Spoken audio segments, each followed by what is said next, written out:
ಆತ್ಮೀಯ H16 news ಅರ್ಥಾತ್ ಜೈ ಸಿದ್ದರಾಮಯ್ಯಗೆ ಸ್ವಾಗತ. ನಾನು ನಿಮ್ಮವ MI ಅಥವಾ ಮಲ್ಲಪ್ಪ ಜೋತಾವರ್. ಆದ್ಮೇಲೆ ಮಳೆ ನಿಂತರೂ ಮಳೆಯ ಹಣೆಯ ಕಾಟ ಅಂತ ಏನೋ ತಿಕ್ಕಾಟ ಒಂದಿಷ್ಟು ಕಡಿಮೆ ಮಾಡಿರ್ಬೋದು ಮೋಸ್ಟ್ಲಿ ಸಿದ್ದು ಮತ್ತು ನಮ್ಮ ಡಿ ಕೆ ಶಿ ಅವರು. ಆದರೂ ಇನ್ನೂ ಗೊಂದಲಗಳು ಹೋಗಿಲ್ಲ. ಆಲ್ರೆಡಿ ನಮ್ಮ ಸಿದ್ದರಾಮಯ್ಯನವರು ಅಂತ ಸ್ಪಷ್ಟವಾಗಿ ಹೇಳ್ತಾ ಇದ್ದಾರೆ, ಹೈಕಮಾಂಡ್ ತೀರ್ಮಾನಕ್ಕೆ ನಾನು ಮತ್ತು ಶಿವಕುಮಾರ್ ಒಪ್ಪಬೇಕು. ಅದಕ್ಕೆ ಯಾಕಂದರೆ ಹೈಕಮಾಂಡಿಗೆ ಮುಖ್ಯ ಇರಬೇಕಾಗಿದ್ದು ಕಾಂಗ್ರೆಸ್ ಉಳಿವು. ಅದಕ್ಕೆ ಅವ್ರು ಏನು ಡೈರೆಕ್ಷನ್ ಮಾಡ್ತಾರೆ, ಅದರಲ್ಲೂ ರಾಹುಲ್ ಗಾಂಧಿ ಅವರು ಏನು ಡೈರೆಕ್ಷನ್ ಮಾಡ್ತಾರೆ, ಅನುಭವದಿಂದ ಖರ್ಗೆ ಅವರು ಡೈರೆಕ್ಷನ್ ಮಾಡ್ತಾರೆ, ಅದ್ರ ಇಬ್ಬರು ಒಪ್ಕೋಬೇಕು.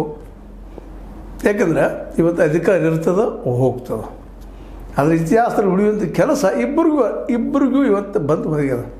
ಮಧ್ಯದಾಗಿ ಕಾಂಗ್ರೆಸ್ ಉಳಿಸ್ಕೋಬೇಕು, ಬಹಳ ಮಹತ್ವದ್ದು ಇವತ್ತು ಮತ್ತು ಹೇಳ್ತಾ ಇದ್ದೀವಿ. ಯಾಕಂದರೆ ಇವತ್ತು ಈ ದೇಶದಲ್ಲಿ ಏನಾದರೂ RSS ಪ್ರಣೀತ BJPಗೆ ಒಂದು ಪ್ರಬಲ ಟಕ್ಕರ್ ಕೊಡುವಂಥ ಶಕ್ತಿ ಏನಾದರೂ ಇದ್ದರೆ ರಾಹುಲ್ ಗಾಂಧಿಯ ಕಾಂಗ್ರೆಸ್ಗೆ. ಇದರಲ್ಲಿ ಎರಡು ಮಾತು ಇಲ್ಲ. ಇನ್ನಾವುದೇ ಪಕ್ಷದ ನಾಯಕರು ಈ RSS ಅಂತ ಬಲಿಷ್ಠ ಬಲಾಢ್ಯ ಒಂದು ಶಕ್ತಿಯನ್ನು ಎದುರಿಸೋದಕ್ಕೆ ಸಾಧ್ಯವೇ ಇಲ್ಲ. ಯಾವ ಮಮತಾ ಬ್ಯಾನರ್ಜಿ ಇರ್ಬೋದು, ಯಾವುದೇ ಒಬ್ಬ ಶರದ್ ಪವಾರ್ ಅವರು ಇರ್ಬೋದು, ಮತ್ತಾರೂ ಇರಲಿ, ಎಲ್ಲನೂ ಈ ಶಕ್ತಿ ಎದುರು ಭಸ್ಮ. ಇದರಲ್ಲಿ ಎರಡು ಮಾತಿಲ್ಲ.